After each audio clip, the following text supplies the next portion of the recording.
challenge for our identity, for our culture, for our economy. No? I believe that we are well prepared, even from the intellectual point of view. I remember that, for instance, in the year 2000, globalization was a fact already, but not so acute as today.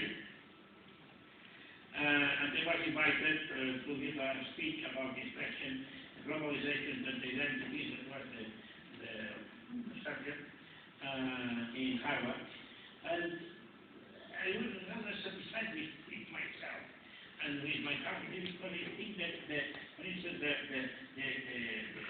speech or the arguments that we gave at this moment were very satisfactory, not only for us, but also for many other countries, many people who were afraid with the globalization, but they needed to believe that it was possible even for small countries, small languages, small nations, small culture, to a small community to confront itself